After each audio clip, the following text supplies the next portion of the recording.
Welcome on in, WIP Daily, Joe Giglio with you. Appreciate everyone listening, subscribing, following the podcast. Of course, our YouTube page here, 90 for WIP. Subscribe. You can get all the videos, myself, Tucker, and of course, High Hopes and Clap Your Hands and Go Birds and all those guys on our feed here. Plus, a lot of great content on the 90 for WIP stream of the actual station, of the midday show, morning show, afternoon, all that on our YouTube page. And of course, today is all about reacting to what I thought was the best game of the NFL season, the Eagles and the Cowboys. That game had everything yesterday. High-level quarterback play on both sides, drama at the end, defensive plays, offensive plays, questionable coaching, great coaching. It really lived up to the billing. It was, the way I viewed it, it was the most dramatic Eagles victory at the Link since they beat the Falcons to get to the NFC Championship game after the 2017 season. They just really haven't had many dramatic big wins at home where it felt like that. Last year was a great season, but the games at home, there were blowouts in the playoffs. So during the season, they were mostly blowouts. In the playoff games, they were over by halftime, between the Giants and the 49ers. We haven't had many of those games. 2021, they won a lot of road games, and it was kind of a weird playoff year. 2020, they were bad.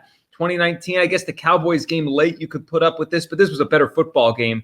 2018, there was the Texans game late in the season, I thought was Foles' one of his best games ever, but it was kind of like we weren't even sure what kind of team that was. Were they really going to make the playoffs? You got to go back to the Super Bowl year in 2017. So it's been a long time since the Link had that kind of atmosphere. All right, I've got 5 big takeaways on what happened here. We'll get Tucker to give his thoughts on the game and what we saw yesterday. So I think the biggest takeaway is these teams are who we thought they were. And that's for everything. Like everything you feel about the Eagles, everything you might feel about the Cowboys, they showed it to you yesterday, okay? The Eagles are winners. They find a way. This is the third time this season they've been outgained by 90-plus yards and won the game. They have so many high-level players that when push comes to shove, someone's going to make a play. Maybe it's Jalen Hurts. Maybe it's A.J. Brown, Devontae Smith. Maybe it's their array of pass rushers. Maybe it's one of their great or used to be great corners. But someone's going to make a play because this roster is top to bottom the best in the NFL. The Eagles find a way. They seem to step up late in the game, even if the fourth quarter is not going their way like it was yesterday. They find a way to win. 22-2 in Jalen Hurts' last 24 starts dating back to the regular season last year. And this is the regular season statistics. 22-2. That's a remarkable winning percentage in the NFL. You just don't see that.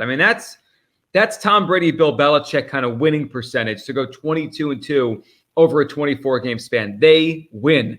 And on the other side, the Cowboys, talented, have their chances, have a ton of high-level players just like the Eagles, but almost find a way to lose. The Eagles were, in essence, giving that game away in the fourth quarter. They couldn't get a first down. Dallas had the last 16 first downs of the game, 3 and out, 3 and out, 3 and out.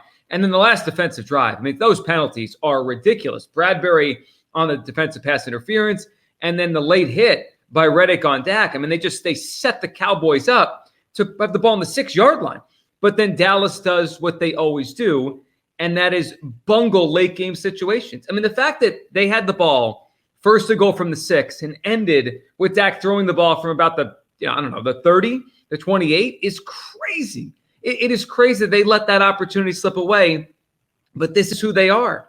The Cowboys, when they have a chance to run up the score on someone, to beat the crap out of someone, which they'll do to the Giants next week, they'll do to Carolina, they'll do to Washington on Thanksgiving. Dallas, and we'll get to, it's probably going to reel off 3 straight wins by 60 points here in the next 3 weeks, and that'll lead to the next Eagles showdown. It'll be a big game, but we know what happens. When Dallas is in a tight situation, they don't execute. You even go to the Dak Prescott, stepping out of bounds on the right sideline before he gets there for the 2-point conversion, which totally changed the scoring of that game. They don't do the little things to win big games. The Eagles do enough of the winning things to win big games. The second takeaway is Jalen Hurts is really remarkable. He is a remarkable quarterback. I think that some of the early season turnover issues, some which were on him, some which weren't, kind of clouded his numbers to start the season. But you watch what he's doing right now, and you look at the numbers he's now putting up, and we're back to the level about halfway through the season where he's clearly, statistically, back to being a top 7 quarterback in the NFL, depending on what metric we want to use. He's near the top in passing yards, which I never thought we'd see. considering the kind of player he was coming out of college.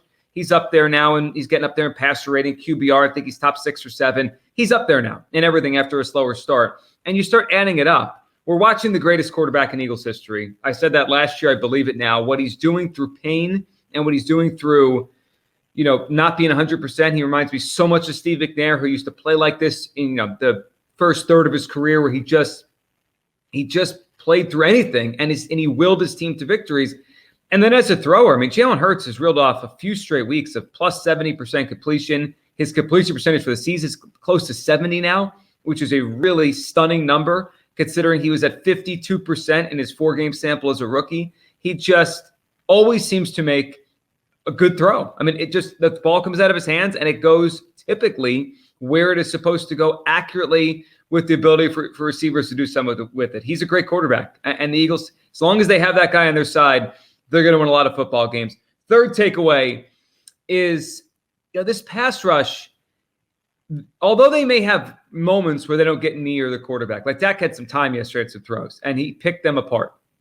They can't be stopped for 4 straight quarters. It's the relief the Eagles offense has knowing they have the tush push in their back pocket. That's the way I feel about the defense with the pass rush, that when push comes to shove, they're going to get to the quarterback. They did it against the Rams late in that game. They did it against the Jets late in the game. They did it against Washington late in the game. They did it, of course, yesterday late in the game. They get to the quarterback late in the game. And it's because they have so many guys. Like, they're never tired at the end of a game. I thought there were moments yesterday with Micah Parsons, who played well. He always plays well. He had a sack and a half yesterday. I thought he was really good against the run. And that's what everyone says he can't really do, doesn't want to do. I thought he was good against the run. He looked winded. He looked tired at some moments in that game because he plays, I looked last week, I think Parsons is playing well over 80% of the snaps. That's a lot. Now, I know linebackers could play, a lot of snaps. Cunningham played almost everyone yesterday, but it's not a pass rush. The pass rush takes a lot out of players. That's why the Eagles and smart teams rotate. So, Parsons to play 80% at the level he plays at and the hybrid role he plays at, I'm not surprised he's winded at some points late in the game. The Eagles guys aren't winded. Brandon Graham's not winded because he's playing limited snaps. Josh Sweat isn't winded. Reddick isn't winded. They are fresh late in the game. The waves they bring at teams, they could finish the game. They could make a play late in the game because those guys just keep coming and they're spelled throughout the game. That pass rush, you may stop it for 1 quarter. You may stop it for 2 quarters. Heck, you might stop for 3 quarters. But if it's a close game, they're coming and they're going to get you in the 4th quarter at some point. Just really, it's as deep of a pass rush as we've seen in the NFL for the past 2 years. It's always been the Eagles' MO. It was like this in 17. It was like it in 18. Howie Roseman, that video was out yesterday of him going crazy on the sideline. He should be so proud of the team he's put together and the kind of team he's put together, because after, a career early with Howie where it's like, does he know what he's doing? Can he draft? He's figured the system out. He has figured out what he's doing here, because the team he puts out there every week has the better offensive line.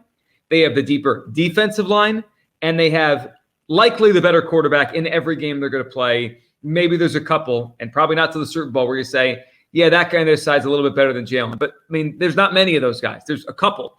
I said before the season I thought it was Mahomes and it was Burrow. I wouldn't change that list. I still think Hurts is the 3rd best quarterback in the NFL. He might win the MVP, and Howie deserves credit for building this, especially that defensive line. The 4th takeaway, we'll get Tucker coming up here in a minute with his thoughts after I hit 4 and 5. So yesterday, you look at some of the projections. I saw last night the New York Times simulator had the Eagles at something like an 89% chance or 99% chance to make the playoffs, and it was a big number to make the play, to win the division and all that kind of stuff, to get the bye. Here's what yesterday did. Yesterday gave the Eagles an incredible chance to win the NFC East. They're up 2.5 games with a half a season to play. And it gave them an incredible chance to get the bye. Now, I mentioned earlier Dallas' schedule. We know the Eagles' schedule is going to be the opposite. Dallas, I believe, will win their next 3 games heading into the next Eagles game. How many will the Eagles win? I don't know. I think it's probably either 1 or 2 of these next 3 games. 2-1 would be a good stretch here, considering it's Kansas City, then short week Buffalo, who could be desperate, and then San Francisco, who I believe will be coming off of extra rest heading into that game. So it's a lot of tough rest spots. It's either even with Kansas City Less rest in Buffalo, less rest in San Francisco. It's going to be tough. Dallas will probably run off 3 blowouts in a row, and it'll set up this big marquee showdown in Dallas. Here's the key, though. Look at the schedule beyond the next Eagles-Cowboys game. The Eagles have to go to Seattle. That will not be easy. But then the Eagles end the season with, tomato cans. The Giants, the Cardinals, the Giants. Those are 3 wins. Dallas ends the season. They have Miami sprinkled in there. They have Detroit sprinkled in there. And I think they have Buffalo late in the season as well. So they have really tough games post the next Eagles game. So here's what I'm saying. Is the division over? No. Are the Eagles likely to win it? Yes. Could it get hairy over the next month where Dallas gets back in this? Maybe even they're in first place a month from now? Yes. But the Eagles getting yesterday and having the final 3 games of the season and the schedule the way it is, it sets up where the Eagles have a great chance now to win the NFC. So yesterday really was a difference-making victory for the Eagles. And the last one, a couple issues, because it wasn't perfect yesterday. The Eagles still can't run the football, and it's why they went 3 and out 3 times in the fourth quarter. They can't run the ball. It's becoming a long-term issue now. Is this the worst Eagles run game we've seen in a long time? The Dallas Goedert injury obviously is a big one. Just like last year, he's going to be difficult to replace. And Kevin Byard, I'm getting shades of the Golden Tate trade where we were all excited about it, and then you're like, I'm not seeing him with Kevin Byard right now. We'll see if he improves, but hopefully makes a pick 6 or a big interception at a playoff game. And it's like we forgive it like Golden Tate. But so far, have not been impressed. Tucker, your takeaways after the Eagles escape and get a win at 28-23, 8-1. They just win every week.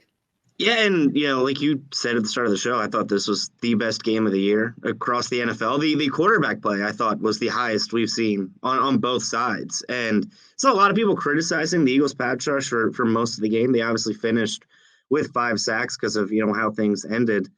But I think people are going to be surprised when the pass rushing numbers come out on Pro Football Focus later today. The Eagles are going to have like 17 or 18 pressures on Dak Prescott. I thought they did a good job getting into the backfield, but credit Prescott for avoiding the pressure and really extending plays with his legs. And my big issue with the defense right now is that secondary. Kevin Byard doesn't look like an all-pro safety. I'm starting to think Howie Roseman didn't get an all-pro caliber player for whatever he gave up, a 6th-round pick. Maybe that wasn't as big of a robbery as we initially thought. But Darius Slay and James Bradbury have been just as big of a concern the last month or two.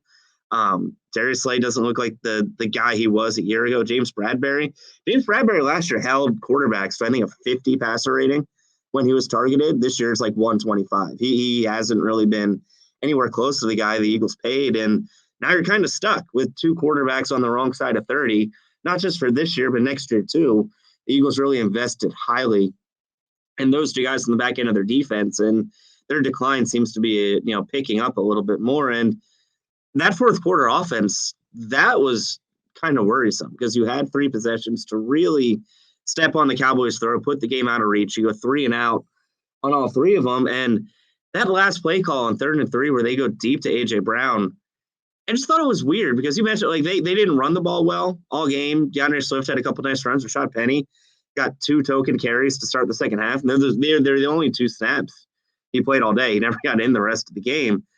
But on 3rd and 3, isn't this a team that's entire offense is based around converting short yardage and putting themselves in 3rd and 1 and 4th and 1 situations to pick up a first down and keep the chains moving? And to not run the ball there or to not give yourself a chance to convert a 4th and 1, I just thought it was weird. And maybe it was too late and too high stakes that Nick Sirianni wouldn't have gone for it there on 4th and 1 on their own side of the 50-yard line with only a couple minutes to go. But it didn't feel like it fits what this team normally does. It felt aggressive, certainly, but for a team that their entire offensive identity is we're going to get to 4th and 1 and run over you, to just avoid getting to that situation at that point in time in the game didn't really make a whole lot of sense.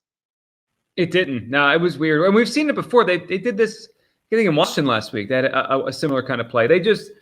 Those have been really odd play calls for the Eagles this year. And Tucker's right. 3rd and 3, you get it to 4th and 1. Sirianni's probably going for it. It's automatic, and he did it in the first quarter twice anyway. He's shown he'll go for it on his own side of the field because that's who the Eagles are. Look, they got away with it yesterday. They got away with a lot of things, the fumbles. I mean, that Steen recovery late in the game, I couldn't believe it. You got Swift and AJ run into each other. The Eagles are not perfect. They're not a perfect 8-1 team, but they're 8-1. They win every week. They're in great position to win the NFC East, have a really good chance to be the number 1 seed, even with games coming up that are going to be tricky, starting in Kansas City 2 weeks from tonight. What a win over the Dallas Cowboys. The game of the year, great quarterback play on both sides, dramatic moments in the game, the most dramatic victory the Eagles have had at the Link, I believe, since the Falcons playoff game in January of 2018. Thanks so much for listening, watching, subscribing. We'll talk tomorrow on WIP Daily.